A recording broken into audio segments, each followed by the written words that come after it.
Like Ali versus Frazier, Tyson versus Holyfield, Mariah versus J-Lo, Godzilla versus King Kong is one of the most timeless matchups in pop culture. This was one of those movies that, first of all, this was my first return back to the movie since the theaters opened up. You know, the coronavirus had everything shut down.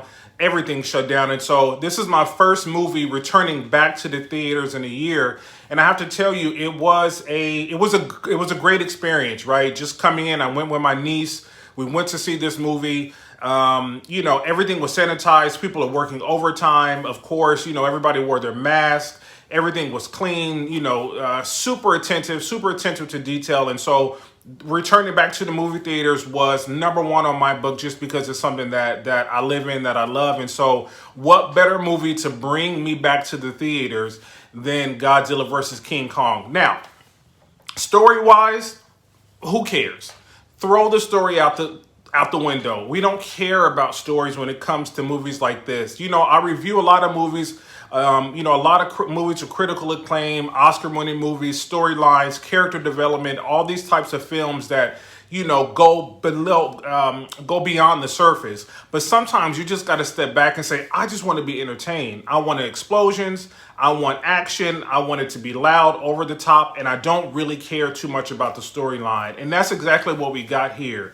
You know, you have your you know, characters that we always know we're going to have, right? The one guy who has a lot of money, who wants to, you know, extort the people who take care of these animals and, you know, use them for profit gain, who have no idea what's going on. You know, you have that. Then you have your tech savvy guys who decode and know things, you know, that other people don't know. And then you have your, you know, children as well, who follow along with the whole story and are the saviors of the film in some sort of way. So you have all those cliche characters, but the only characters that you should really care about when you go see this film is Godzilla versus King Kong. And they bring the fights, they bring the action, you guys. It literally is a fight in this movie that lasts 18 minutes.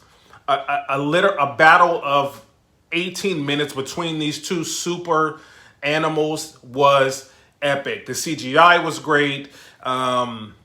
Everything about it. I have absolutely no complaints. Anybody that complains to you about this film, don't listen to them. Go and see it. If you love Jurassic Park stuff, if you love like stuff like The Mummy, like all these other, even though Jurassic Park actually had a story, or started out with the story in the first couple of movies, and then the sequels kind of went downhill, but that's a different story. But the point is, you go for the action. You go for the dinosaurs. You go for the killings in a lot of ways. And so with Godzilla versus King Kong, they are two of the most iconic, you know, characters in cinema. And so to have them go up against each other, even though that's happened before in the past, but this is like, everything is updated. Everything just looks beautifully done, you know, them crashing over buildings, and them, it's just.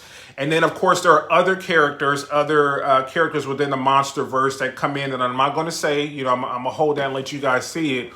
But Godzilla and King Kong aren't the only ones that are fighting. I'm just going to say that. So have you guys seen it? Let me know what you think. I don't want to spoil anything. You know how I do. But I wanted to make sure to come and tell you guys, go and see this movie. Take your kids to go see it. You know, it's spring break still in some places. If it's not, go anyway. You will enjoy it. If you like this type of movie and you just want to be entertained, you want to go back to the theaters, you want to have a little popcorn, a little whatever you want to do, even if you watch it from home. I suggest watching it in the theaters if you can, if you feel comfortable, obviously, because this type of movie begs to be seen on the big screen. This movie was made to be seen on the big screen. This is what they do it for. So if you can, go to the theater, sit down, see it. If not, I know it's streaming on HBO Max. Check it out there. It's worth it, 100% worth it. Movie night. Like I said, grab your kids, grab your boyfriend, girlfriend, or even grab yourself. Watch it. Let me know what you think if you've seen it. If you guys are not following me on Instagram, Entertainment Takeover _, make sure you guys follow me there for all other types of news and updates. As far as this movie goes, see it.